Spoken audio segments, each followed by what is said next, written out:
Okay, sorry if it's a little lopsided. Okay, so it's great to see everybody. And of course, we are dedicating today's study, as many of our mitzvahs, to our brethren in the land of Israel.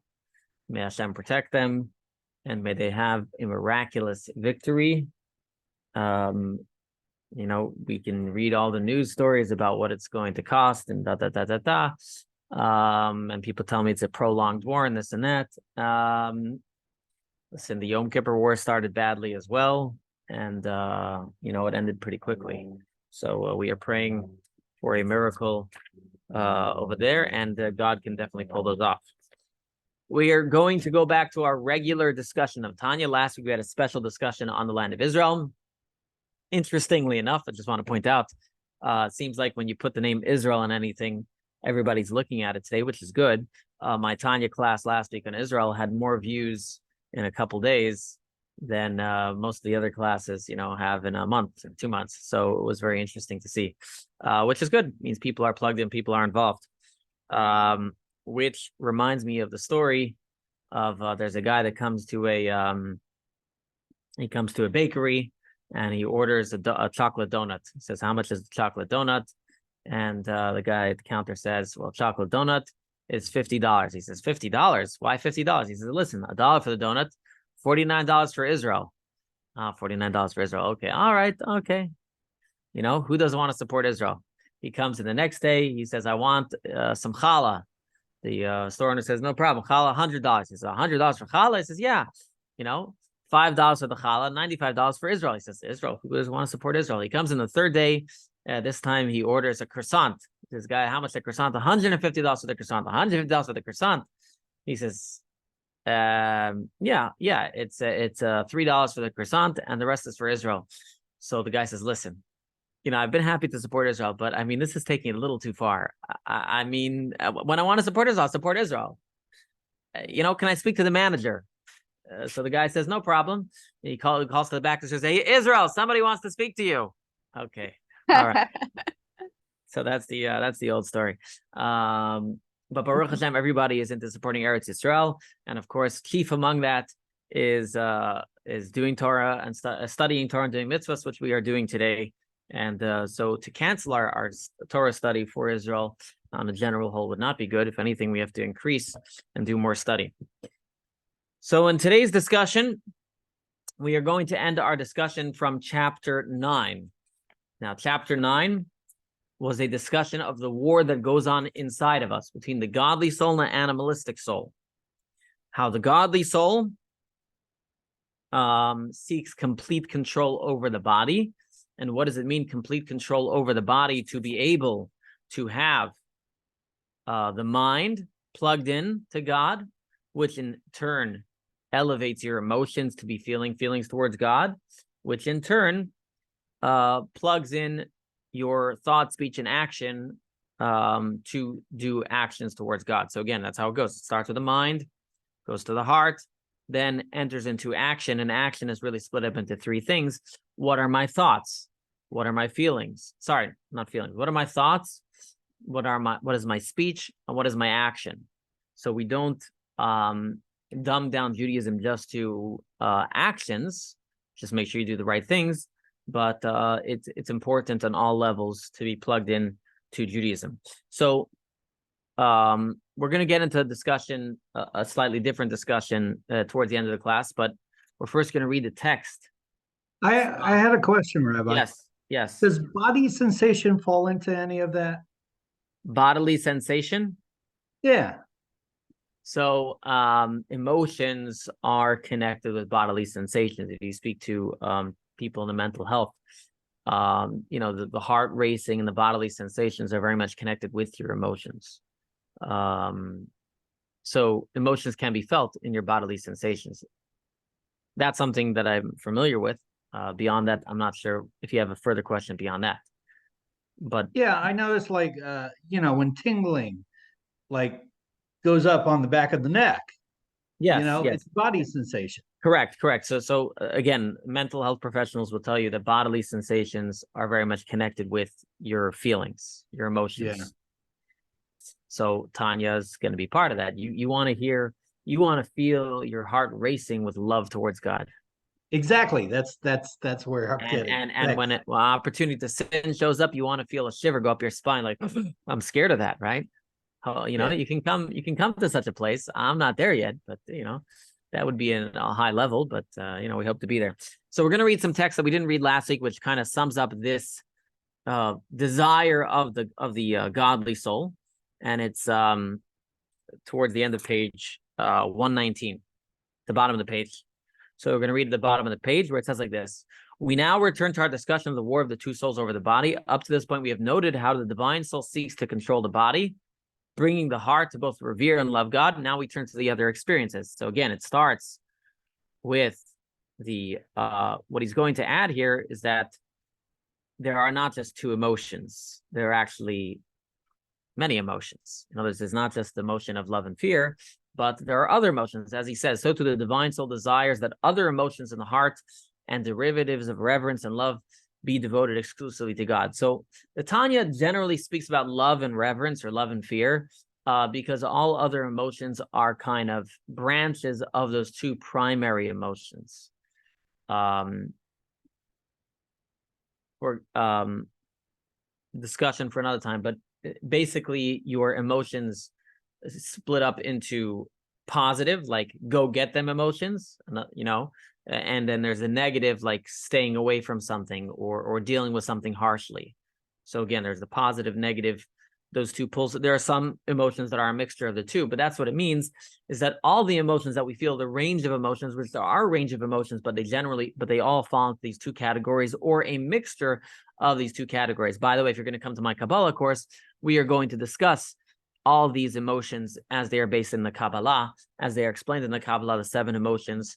So again, if you want a more in-depth explanation of that, you can start by coming tomorrow night for our Kabbalistic class, which is a 6-week course. But as it's important in the Tanya, again, when you use your mind, that will affect your emotions, and your emotions are not just love and reverence, but all the different categories that fall under love and reverence as well. As he says, as we have learned above chapter 3, all human emotions are essentially offshoots of either reverence, fear, distancing, or love, coming close.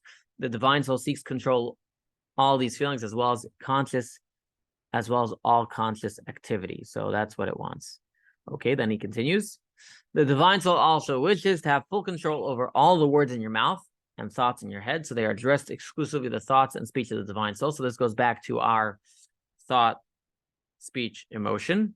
Those are our garments, as we spoke about a while ago, which are thoughts of God and his Torah. They should be topics of your conversation all day so that your mouth never ceases from study of Torah. So again, this is the summation of everything he's saying. What does it mean, full control of your godly soul? Full control of your godly soul means you've thought about God. You've now awakened your emotions towards God, whether they be more of the love side, maybe whether they be more of the reverence side. Then when you have the emotions in the right place, automatically your thoughts, your speech, and your actions will be aligned with things that will connect you with God. Okay. Similarly, he continues, the divine soul also wishes to have full control over every action of your hands, as well as the other anatomical parts of your body, which total 248 in number, so that they only perform mitzvahs using the divine soul's third garment of action. So here's an interesting thing. I don't know if we've mentioned it before. See how it says 248.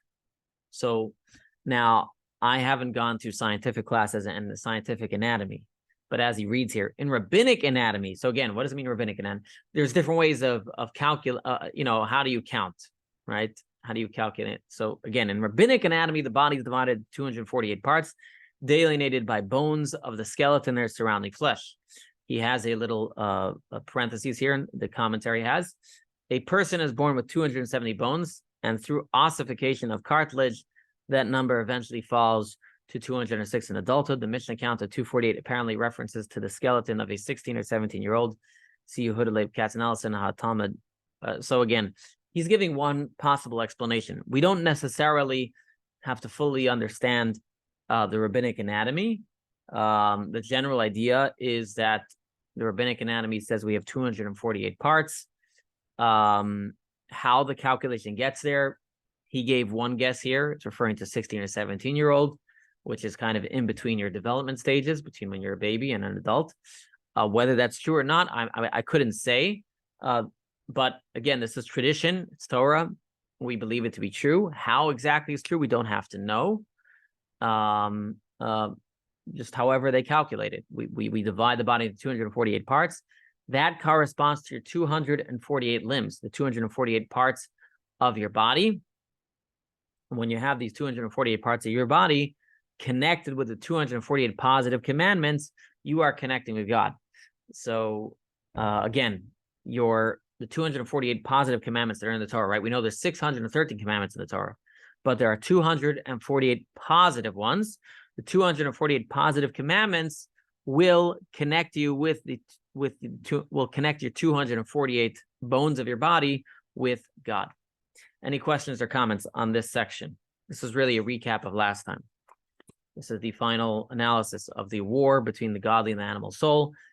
This is what the godly soul wants. Your contemplation about God, your emotions, your thoughts, speech, and action. All good. Good? Okay, awesome. All right. So now we're going to get into a very interesting thought. We obviously understand, and the Tanya doesn't need to elaborate on it, that what the animal soul wants is the opposite. As the Tanya is going to say, it's going to give us a one-liner. It's going to say the animal soul wants the opposite, right? If the godly soul wants your thought, speech, and action to be all about God, the animal soul wants to be thought, speech, and action about what? What is the opposite of God? Any guesses? Again, if the godly soul wants your entire being to be obsessed with God, what would be the opposite of that? Yes, Adam? Self. Yourself. Very good. Yourself. The animalistic soul. Good. All right. We've been in the Tanya long enough. We understand that. Hey. Huh? Yeah. I said, yay. Yeah. Very good. Very good. The foreign gods are ourselves, right? We talk about idolatry. We're serving ourselves. In fact, one of the deeper explanations that I've heard about idolatry, why does God hate idolatry so much? Serving idols. It's kind of like just idiotic, serving an idol when you think about it. Like, why is it so terrible? The answer is because when you fashion an idol, and you're fashioning, it's fashioned by humans, that means that you can create a God that caters to your being, to your desires. So in essence, serving an idol is serving yourself. That's what's so bad about it. It's not just being an idiot. Actually fashioning your own God is in essence serving yourself. All the despots create their own religion, which serves themselves, and serves their desires and what they want to do and what they want to accomplish. And their gods always agree with them, because when you make your own God, your God can agree with you. So in essence, idolatry and serving ourselves is very similar. I hope that's not my house. So, when we're serving idols, we're serving ourselves. When we're serving ourselves, that's a form of idolatry. And so this is the idea, is that the opposite of serving God is self-serving. So self-serving would mean I think I'm completely consumed about myself all day. I'm always thinking about myself. And that leads to emotions, just emotions that are only directed toward myself. And then, of course, that leads to thoughts that are only furthering my self-interest, speech that is only completely about myself, and actions that are only for and about myself. And so that is what the animalistic soul. And this is this is why I say the animalistic soul is not necessarily evil per se, in the sense that it's not necessarily seeking to perpetrate evil, but it is self-serving. When you're self-serving long enough, eventually you come to do evil acts. Because if you're completely focused on self, what will stop you at certain points from stealing, taking, and hurting other people when it serves yourself? So again, self-serving is not necessarily evil in the conventional sense. In the godly sense, yes, we consider it evil because it's the other side. In the conventional sense, we won't necessarily consider it evil. However, long term, it will devolve into something evil when given enough time. So here's an interesting thought we're going to have about the animalistic soul. The animalistic soul and the animal soul, and truly everything that is on the side of evil, is ultimately an agent for God. God runs the world, And so everything within this world is an agent of God. Therefore, we understand that evil itself is an agent for God as well. Now, whether the evil feels it or not, and it may not, but that is nevertheless its purpose. And we're going to express that here as well when it comes to the animalistic soul. Okay? And so the Tanya is going to express that with a parable. So let us read this parable, and then we're going to discuss it and become a very interesting discussion. So first we're going to state the statement. He says like this: the animal soul, which is from the klipa, wills the exact opposite. As I said, what is the animalistic soul? It wants to be self-serving. And he says here the important line: the animal soul and its negative force is ultimately for your own good, meaning for your own selfish desires. That's all the animal soul wants, exactly what I said a moment ago. It exists only so that you will not. Okay, so that's the end of that. What's the animalistic soul? The opposite of the godly soul is seeking your own personal good. Now, why did God create this drive? Now he explains. It exists only so that you will be challenged to overcome it and be victorious over it. And as he continues inside, this is on page 121. In reality, the animal soul is hoping that you don't listen to its voice. It exists to give you free choice and to offer you the challenge of overcoming its urge so as to bring you closer to God. It has to do its divinely allotted job of tempting you to make that challenge real. And here he's going to quote from the Zohar. So the Zohar says, as in the harlot analogy related in the Holy Zohar. So let us read the Zohar story. Fast and beautiful story. The Zohar teaches, everything that the Blessed Holy One has made, above and below, is all intended to manifest his glory, and all is for his service. How can an evil servant come? Luring people to an evil path, causing them to disobey the will of their master. So again, if everything is to serve God, how does someone who, the animalistic soul in this case, which is trying to get you to disobey God, how can such a thing be serving God? And so here he explains, but actually he's doing the will of his master. This may be compared to a king who had an only son, whom he loved very much. He commanded him in love not to approach an evil woman. The son agreed lovingly to his father's will.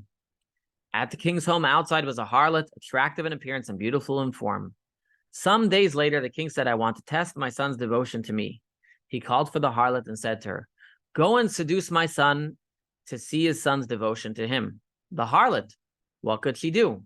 She went after the son and began seducing him with all kinds of enticements. If that son is worthy and obeys his father's commands, he rebukes her, pays no heed to her, and casts her away from him. Then the father rejoices in his son and brings him into his palace, giving him gifts and presents and great honor. But who caused all this honor for that son? You must admit, it was that harlot. And that harlot, does she deserve praise for this or not? Surely she does, from every angle. Firstly, because she carried out the king's command, and second, because she brought upon the son all this honor, all this goodness, and all this love of the king towards him. Very fascinating Zohar. In essence, saying, your animalistic soul that's enticing you is hired by God to test you. And so, in essence, look at it like this. The parable of the harlot is very interesting. The harlot, on the one hand, has to do her job very well, right? If she doesn't try to entice the son, doesn't try her best, the king is going to be angry at her. The king says, no, you have to try your best. Don't try to make it easy. Try your best. But at the same time, he doesn't want the harlot to win. He wants his son to win. Similarly, God gives us an animalistic soul, a very powerful drive. So powerful, sometimes we wonder, why did God give us this challenge? But yet we have to believe that God has given us the ability to overcome it. And in fact, the animalistic soul itself will be happy when we overcome it. And God will rejoice, the animalistic soul will rejoice, everybody will be happy when we overcome it. So this gives us great motivation in overcoming the animalistic soul. If we come to realize that even the animalistic soul itself doesn't want to win, so then we realize everybody's rooting for us to win. In other words, when we say us, meaning our godly soul, this gives us great motivation to do the right thing. often the world seems against what we are trying to do, the goodness that we're trying to accomplish. When we come to realize, I'll explain that in a moment. When we come to realize that the challenges in this world are meant for us to overcome, the challenges become less. However, you can only reach there when you contemplate about it. This goes back to the beginning of the Tanya. From the beginning of time, the Tanya is always about contemplation, meditation. When you contemplate, when you meditate, that the challenges are only there for you to overcome, they become less so. So, for example, when I was a teenager, I still do to an extent, and you go out to the streets and you try and convince people to do a mitzvah, and some people will give you a blowback. Some people will, what are you doing? Why are you disturbing us? And but you come with a conviction and realizing that the challenges are just there to be challenges. That God is placing was there to be a challenge, but truly the challenges and the whole world only exist for the goodness that you're trying to bring. Then the challenges become less challenging. So in all good things that we try to accomplish, there are challenges. But when we realize that those challenges are created by God and they are there for me to overcome, they are not a statement that I'm not meant to do this. They are placed there to make it more challenging. And I have that in mind, then it becomes easier to deal with everything. So when we realize that everything is godly, it becomes easier to deal with the challenges. Now, I do want to caution over here. Hasidic philosophy does discuss that even though we say that the animalistic soul wants us to overcome it, it actually explains that the animalistic soul and its manifestation in our body may not actually be aware of it. Right? So just like we have a godly soul that comes from a very high source, the animalistic soul also comes from a higher source. If you want to say the higher source of the animalistic soul is very aware of what it's trying to do, the animalistic soul as it exists within our body may not actually be aware of this, that it's placed here to give us a challenge. Just to give an analogy, maybe on top of the Zohar, let us assume the king went to a harlot place, I don't know, whatever they're called, and he hires a harlot. He goes to the owner of the place and says, I want you to send one of your workers to my place to seduce my son. The harlot hired may not be aware that the king actually wants her to fail. So that's a similar idea here, is that, deep in its source, the animalistic soul doesn't want us to lose, but it's doing its job, and in itself may not be aware that it's just doing a job for goodness. Now, someone asked a question here. How is it explained when nothing good come from it? I'm not sure what you mean by that, so you'll have to explain that to me. You gave the example of the harlot, and something good came from that, but sometimes there's no good that come from a situation where you let yourself be driven by your I see what you're animal saying. soul. You're saying if you fail and the harlot wins, so then where's the goodness, right? Is that your question? Well, it's like yes, but also like what if nothing good comes out of that? You made a mistake. Okay. Yeah. That making a mistake means the harlot or the animal inclination has won, right? Right. So okay, good question. So we obviously believe that even when we fail, in the long run, it's a longer journey, but in the long run, when we fail and we repent, we are even greater for that. So something good can come of even when you fail. It's just a longer and harder path. It's easier. The good thing would be like it gives you the ability to do teshuvah. Gives you the ability to do teshuvah, and when you do teshuvah after you've sinned, generally your desire for God and is much greater. Yeah, that's true. For example, we are all afraid of danger and we stay away from it. However, someone who's actually been in danger stays away from it to a greater extent, right? Someone who's actually been in a dangerous place, will stay away from it more because they've experienced it. So similarly, if we've never experienced, the other side, we'll stay away from it. But someone who has experienced, selfishness and all that, when they come to the recognition how that's not the life they want to live, they have a much greater desire to doing good and a much greater desire to make this world a better place.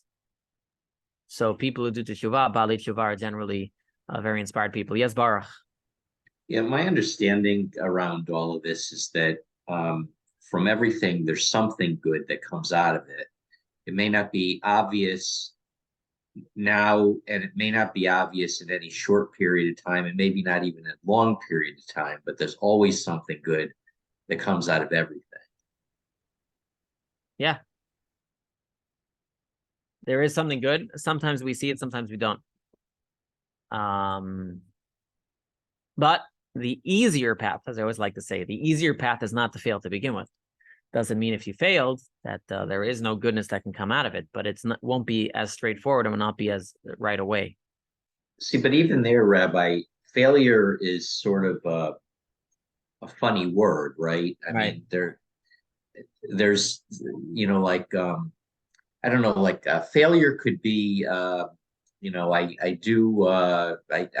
follow up something so badly at my job that they let me go. Right. And you would say, okay, well, that's a bad thing. But in fact, that may be the best thing that happens to you.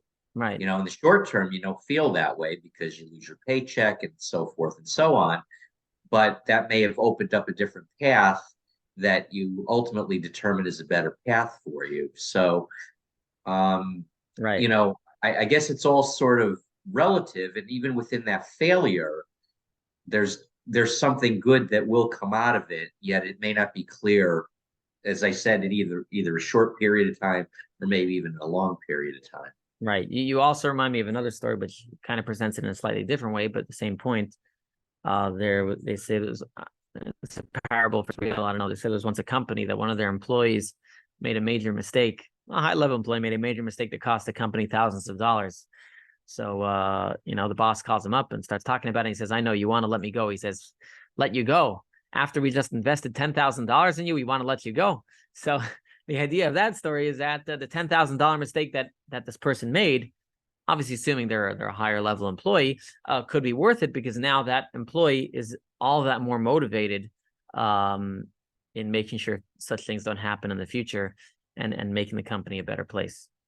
Right. And maybe like in that particular example, the $10,000 mistake was the one that they were supposed to make so that they would never make that mistake again, which, if not for the $10,000 mistake, would have been $100,000 mistake in the future, or $1 million or something like that. Right. So actually the $10,000 mistake was a good thing. Right. So it's kind of hard for us to divine the divine plan because, if the $10 million mistake never happens, you wouldn't see it. So that's where belief and faith comes in. We have to believe that even when we fail, it's part of a greater plan to make us better. And honestly, I think all of us fail quite often. And the point of the Tanya is not necessarily to say failure is never an option. It does happen, of course. Tanya is not oblivious to it. The whole point of the Tanya is to try to become better every single day, particularly as we've been talking the whole time. The key to that is awakening within yourself through meditation on God, the emotions towards God, which kind of try to skirt the issues at their root level. So, and that may be another thing, the failures eventually make you want to change and figure out, well, what's going to change? And hopefully the change, as the Tanya teaches, is not to try and do the right thing because it's the right thing. That's very hard and it's lifeless, but to do the right thing because you've been inspiring yourself through a constant inspiration. Okay. So that is the end of chapter 9. We're now going to move on to chapter 10. And chapter 10 kind of marks a big shift. We started off chapter 1 with a kind of a discussion. What is a tzaddik? What is a righteous person? what is a rasha, what is a wicked person, and what is a beinoni, what is an intermediate person. And we shattered our beliefs. Generally we consider someone a tzaddik, a righteous person, as someone who does mostly good, a rasha as a wicked person, as someone who does mostly evil, and a beinoni is the average person. And the Tanya shattered that by telling us, no, a tzaddik, well, sorry, say even a beinoni, even an intermediate person is someone who never ever sins. They just, as Tanya will discuss, has a desire for sin. A wicked person is someone who sins even once, and a righteous person is someone who seems to have no desires for evil. So this launched us into a great lengthy discussion into the inner workings of our soul, because basically the point of the Tanya is going to get to this. The Tanya is actually not so interested in labels. Just as Chabad, by the way, I always say, Chabad is for suits, right? I always say, people come to me, Rabbi, I'm a Reformed Jew, I'm a conservative Jew, I'm an Orthodox Jew. Labels are for suits. We're all Jews, and we're all trying to do more. Maybe if you say I have more of this belief or I have more of that belief, that's fine. But I'm not obviously I help, it's a description, but really, am I an Orthodox Jew? I'm just a Jew with some Orthodox-orientated beliefs, but I try and become better every single day. Other people may have more Reform beliefs, but they're trying to become, but we're all Jews. The labels are for suits. So similarly over here, the label of tzaddik, rasha, beinoni, righteous, wicked, intermediate, we as people, we like labels because we like to label ourselves, right? We like to say, oh, we're a good person or we're a bad, especially today, we're in a society with lots of labels. We love to label people. People are complex, really, honestly. When you use labels, there has to be a purpose for it. There has to be a usefulness for it. We're so quick to label. And I think that was really one of the first points of the Tanya, was actually really to shatter our beliefs about labels, to say, stop just giving these lazy labels. The Tanya is going to give us labels that are actually important because they're really just to describe to us where our work lays. It's not so that I walk around and focus on the labels. In fact, you may have noticed the Tanya rarely used any labels from chapter 2 to chapter 9. We almost didn't use any labels of wicked, righteous, and intermediate.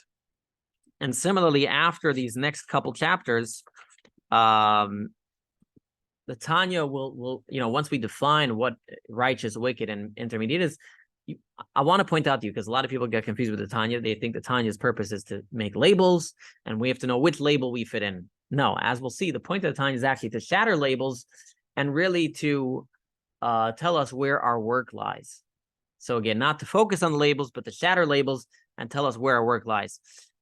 So when the Tanya defines what a tzaddik is, we'll understand we are not a tzaddik, and therefore we understand where our work lies. In addition to that, we will understand that what is a real tzaddik and what we can learn from them. But my point here is that chapter 1 shattered our notion of labels. And why is that important? Because if I walk around saying, well, I'm generally a good person, I may not be inspired to do the work that I need to do, right? Oh, I'm a good person. I'm pretty righteous. I'm a pretty good person. One of the greatest Chabad Hasidim, who was originally not a Hasid, he actually had a famous line where he says, I wish I would be, just the intermediate level. Why did he say that? He was coming from a different group in which he believed himself to be a tzaddik, very righteous. When he started studying the Tanya, he wasn't even close to being righteous, according to Tanya's definition. He understood, now I have work to do, as long as he thought he was righteous, and he probably was a pretty righteous dude, he would study and learn and be very focused on his Judaism, but he had a lot more room for improvement, and that's what the Tanya taught him. And so this is what the Tanya is going to teach us. So again, through the Tanya's new definitions of labels, it's not a focus that we need to focus on our labels per se, but it will help us focus on what we need to become. In fact, the Tanya even later on will discuss how you can have two people with the same different labels, but one person is called serving God and the other person is not called serving God. And of course, we want to be called somebody that's serving God. So in other words, what Tanya basically discusses, you can be a person who never does anything wrong, not because of anything good you did, just because, you kind of grew up that way and you're not naturally inclined towards worldly things. So automatically, you use quote unquote a righteous person. The Tanya, though, nevertheless comes to you and tells you you're not called serving God, because you're not serving God. It's just your nature. It's how you're hardwired and how you grew up. The goal of Tanya is that we should all serve Hashem.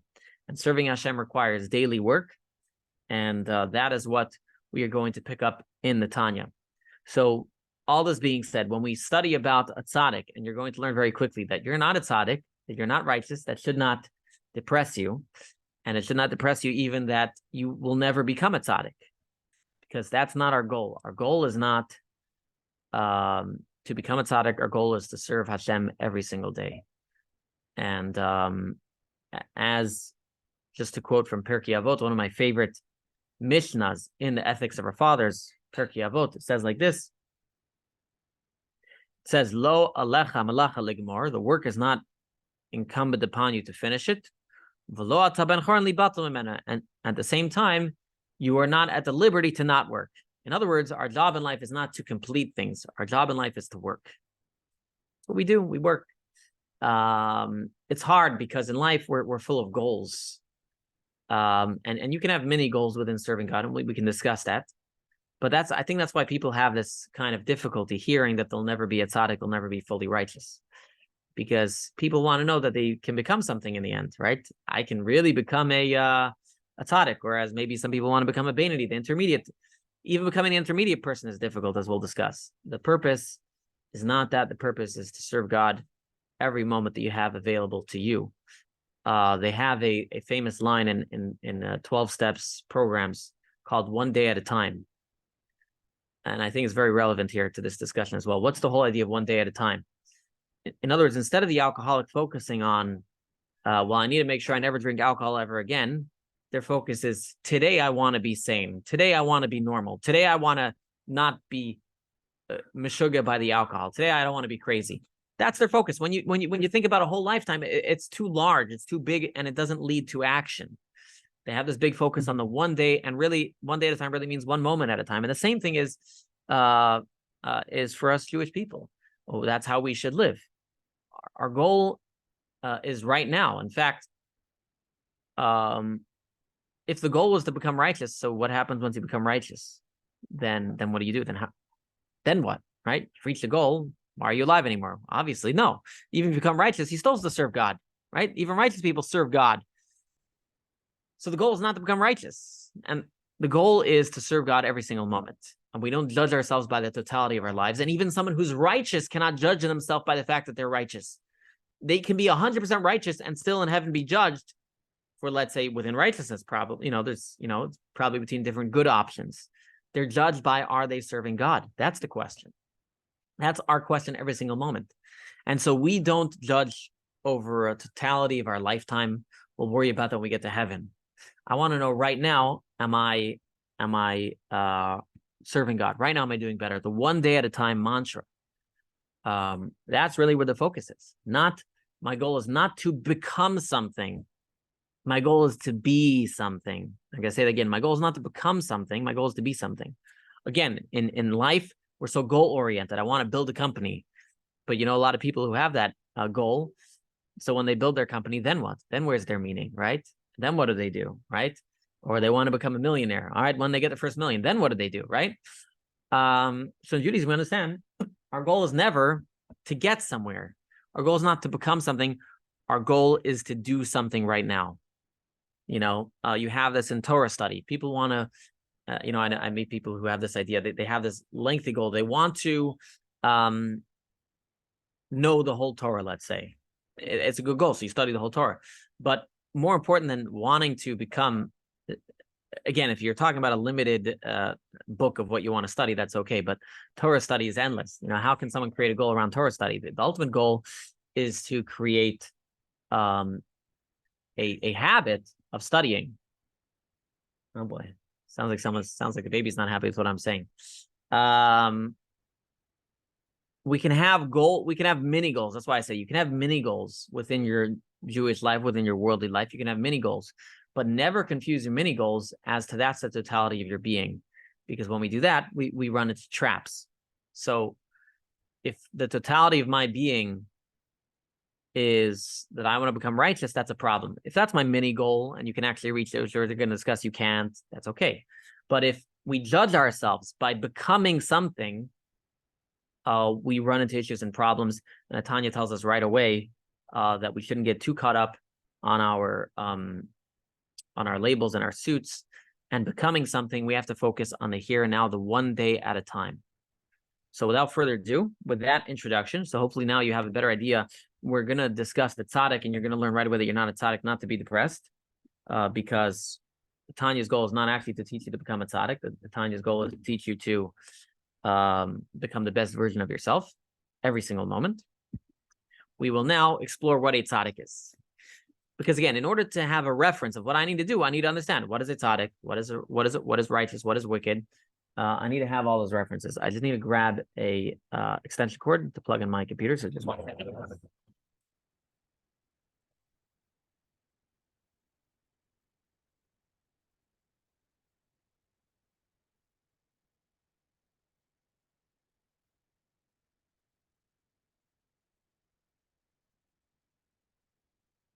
Okay, and that's plugged in, and let me grab this bottom wire. Okay, sorry about that. It had a full charge. Usually it lasts the whole hour. I don't know why it didn't. Okay. All right, so let us, and good to see you, Bonnie. So let us now delve into chapter 10, which discusses what a super righteous person is. So let us share the screen. This will be on page 122. Page 122. 122 says like this: the tzaddik, which is, anybody's mother ever told them, "Oh, you're a tzaddik, right? Righteous, tzaddik, righteous." Okay. Apparently, they lied to us. Yeah, exactly. Yeah. Well, listen, every mother is entitled to high opinions of their children, especially Jewish mothers. What do you mean? My Sammy is the best. What do you mean? Right? Okay. So he says like this: that's only when the principal talks to them. But then when you come home, then they tell you, okay, all right. It's another story for another time. So the tzaddik says like this: so far, the Tanya has given us a tour of the psyche, describing the animal soul in chapters 1, 6 to 8, the divine soul in chapters 2 to 5, and their conflict in the last chapter we just discussed. Now that we have some familiarity with the soul's architecture, Tanya will begin to address a number of questions which remain unanswered from chapter 1. Number 1, what is the difference between a complete tzaddik and incomplete tzaddik, to be answered in this chapter? Number 2, what is the difference between a complete Rasha and incomplete Rasha, to be answered in chapter 11? Number 3, if a Beinoni and in-betweener never transgresses, how is he different from a tzaddik, to be answered in chapter 12? By the way, the questions are not so important, and the answers, I'm saying the ideas that they'll present are more important. I'm just reading this in case you're very linear and you want to know how we're going to answer all the questions of chapter 1. Number 4, how is it possible for a tzaddik, a righteous person such as Rabbi, to mistakenly conclude that he's a Beinoni, to be answered in chapter 13? Number 5, why did Job say that God created tzaddikim, which seem to violate the notion of free choice, to be answered in chapter 14? Finally, this will lead us to the answer to Tanya's opening question. Number 6, why was your soul made to swear an oath before you're born to be a tzaddik, righteous, and not to be a rasha, wicked, to be answered in chapter 14? All right. So again, we have a lot of questions, and you don't need to focus on the questions so much. But he says like this. This is the important line. The solution to all these problems will hinge on Tanya's 2-layered description of the soul, which contains I, a deep core of the 10 powers that determines your attitudes and desires, and B, or two eyes, a more superficial layer of 3 garments that control what you contemplate, say, and do. So again, because we have the lengthy discussion that we just had for the last bunch of chapters, and we understand that there are 2 elements of ourselves. There's our inner turmoil, where are our feelings, what am I feeling? And then there's my attitudes and desires, and then there's the superficial, what am I actually going to do? Now we can describe what is a righteous and what is a wicked. We will begin with the definition of an incomplete tzaddik in chapter 1. We concluded that every tzaddik, complete or incomplete, is devoid of an impulse to evil. The obvious question here is, if a person's impulse to evil is completely gone, why would you call him incomplete tzaddik? So again, the Talmud says that there's such a thing as a tzaddik gamor, a complete tzaddik, and a tzaddik she'ene gamor, an incomplete tzaddik. So,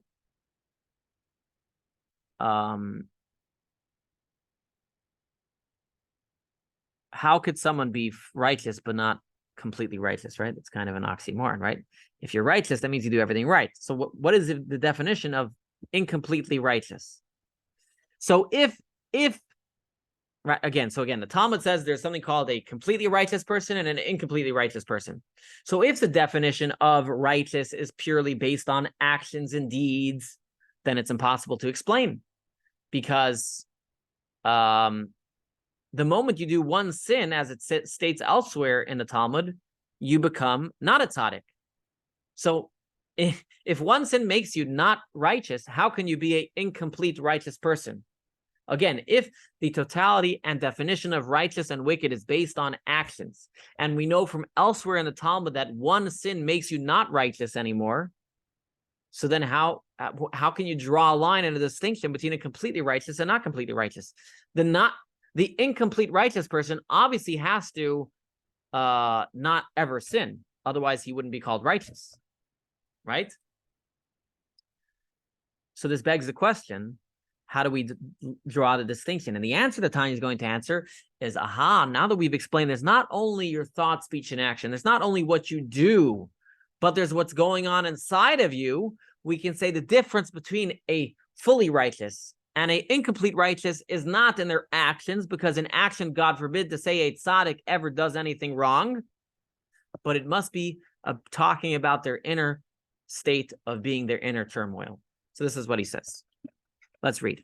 Now, when a person strengthens the influence of the divine soul and wages war against the animal soul, to the extent that he manages to expel and eliminate its evil from the left chamber of his heart. Remember, we said that the animalistic soul lives in the left chamber of your heart, where it wakes up with emotions and tries to make you desire all types of things. He is now a tzaddik. He is now a righteous person. Continue. As we have learned in chapter 9, the passions of the animal soul take initial expression in the left side of the heart, where energized blood is found that fuels its passions. This individual, this tzaddik, has achieved an impressive degree of self-mastery to the extent that his animal soul no longer harbors any desire for self-gratification. So again, a tzaddik is defined, as we're stating here, not only by his external actions, but by his inner turmoil. He doesn't have inner turmoil. He has completed self-mastery over the desires of his heart. So it's not that he has a desire to sin and he chooses not to sin. He has eliminated his desire for sin. As the verse states, you shall eliminate the evil from your midst. The verse speaks at a literal level of the commandment to eliminate a false prophet from the Jewish community. Here the Tanya reads the word mikirbecha, from inside of you, hyper-literally, and you shall eliminate the evil from within you, implying an imperative to achieve self-mastery. You won't find this in any self-help books, because this type of level is not for most people, as the Tanya is going to explain. It's important we understand what a tzaddik is, and we'll explain more later why. But this is what a tzaddik is: completely eliminate his desires. So not only he doesn't waste his time, he doesn't want to waste his time, he or she. As the Tanya explains, yet if the individual has achieved an impressive degree of self-mastery, but the evil has not been completely transformed to good, he's classified as an incomplete tzaddik, or a tzaddik who has it bad. I'm going to skip this little paragraph here. I'm going to continue to the next one, which makes it make more sense. What does this mean? That is to say, there still remains in the heart's left chamber of the incomplete tzaddik a minuscule amount of evil, only being such a small amount that is suppressed and voided by the good. There seems to be no evidence of the small amount of residual evil. Consciously, this incomplete tzaddik only loves God and spiritual pursuits. The physical world and its temptations have lost their allure for him. His evil has been avoided. And that's why he imagines that he's driven it away and it's gone from him, all of it completely. But in truth, if all evil in his heart had entirely left and departed, it wouldn't merely be absent, it would be converted to positive force, to goodness, literally. As he says here, the animal soul is a part of you. You cannot rid yourself of it. It is there desiring all the time. You can influence what it desires by directing your mind to either spiritual or physical pleasures, but you cannot stop it desiring. So here's what he's explaining. He's saying a tzaddik, the difference between the fully complete righteous person and an incomplete righteous person is in the degree to which the animalistic soul has been subdued or transformed. The animalistic soul cannot be gotten rid of. As we actually explained in a previous chapter, the animalistic soul is actually the soul that gives you life. The godly soul, we said, meshes with the animalistic soul, and the animalistic soul is what vivifies you, gives you life. So you can't get rid of it. What you can do is you can either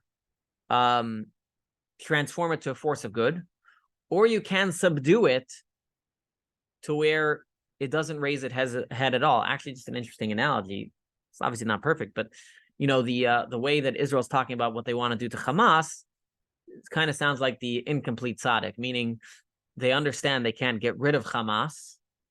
They want to take away its capabilities to govern and do terror. In other words, take away its ability to do anything. But it doesn't mean that it will cease to exist. Okay? So this is what, again, not a perfect analogy because unfortunately, but you know, imagine if they could come in there and transform Hamas to a force of good. Now that would obviously be a real miracle. Don't see it happening without Mashiach. But this is the idea: is that whether you're a complete tzaddik or an incomplete tzaddik, you don't feel desires for the physical world. So what differentiates between them? With the fully complete tzaddik, the animalistic soul has actually itself fully, completely been transformed to a force of good. And in the incomplete tzaddik, his good is so overwhelming that his animalistic soul is completely never shows its face. You wouldn't even know that it's there, even though it's there. It's there, but you would never know because it's completely overwhelmed by the good. So what we have established here is that a righteous person, the complete righteous person, the incomplete righteous person, the difference between them is not in their actions, but in their inner being. And this is important. Why is this important? Because the Tanya is going to discuss is that our entire job, even for us regular people, is actually working on our inner being. That's really where the main work happens. Obviously, we want to make sure our actions are done right, but we have to work mostly on our inner being, and that includes the tzaddik. But let's read a little bit more about the tzaddik over here. We turn the page. So it says like this. In incomplete tzaddik, the conscious desire for physical pleasures has departed, and he appears to have completely transformed his animal soul for good. But the departure of these desires is deceptive. In reality, his animal soul has not been transformed to good. If that were the case, we would find a greater passion towards positive things and a more powerful rejection of negative. There is still a residual indifference to evil. So we're going to have to leave that discussion for next week. But in short, what that is basically saying, as we're going to discuss and elaborate at length next week, is so how can you actually find out if someone is a complete righteous or incomplete righteous if they both don't have desires for bad? And the answer is how much their desire for good. If you have within yourself a residual desire for evil or for self-oriented desires, then automatically that hampers your desires for good, because love of God and love of yourself cannot coexist. The more you love yourself, the less you're going to love God, and vice versa, as we're going to explain more next week. But in summation, for anybody who's focused on labels, which I explained at length why you shouldn't be focused on labels, but if you're focused on labels, I'm sorry to tell you that if you ever had a desire, not an action, if you ever had a desire, sorry, I shouldn't say if you ever had, if you have desires to do the wrong thing, that is a clear sign that you are not a tzaddik, you are not a fully righteous person. Because a righteous person not only never does, thinks, or acts anything wrong, but they never have desires to do anything wrong. And I don't know of many people who are at that caliber. And again, our focus, as I explained in the beginning, why we're not about labels and how we're going to learn a lot of lessons from here. But this is the first section. This is why, by the way, when you Chabadniks are famous, like, people say, Rabbi, atat tzaddik, or whatever. People throw on the word tzaddik. Chabadniks, we don't like the word, we like the word tzaddik a lot, but we don't throw around the label tzaddik. Even very great rabbis have trouble calling them a tzaddik. Someone to be really a tzaddik, great rabbis, rebbitzins, men and women, someone to be called a tzaddik is a very special level, very, very special person, beyond special. That's why they'd be recognized as being holy, not just study all day. Someone who studies all day and knows a lot and is kind and nice is not necessarily a tzaddik. There's certain aura and holiness that you would recognize with a real tzaddik, and they're hard and few. Obviously, we know the Rabbi was one, and there were many others. Today, I don't know if we can identify. We have a tradition that there are always 36 hidden righteous people in the world. Our tradition is there are always 36 hidden ones in the world, but whether we see them or not, well, if we see them, they're not hidden anymore. Do we have any visible righteous people today? Maybe I don't know of one offhand. There have been many in the last, but have passed away, in the last couple of years. Maybe there are some. I haven't researched it, but I don't know of anybody in Florida right now. I'll tell you that much. So thank you all for coming again. Hopefully, this section doesn't depress you. I gave the lengthy explanation for that. One day at a time, everybody. One day at a time. Every moment we try to serve God more and better, and that's our job going forward. Working on our inner self, which has an effect on our outer self. We hope to see you all tomorrow night for the Kabbalah class, 7:30 p.m.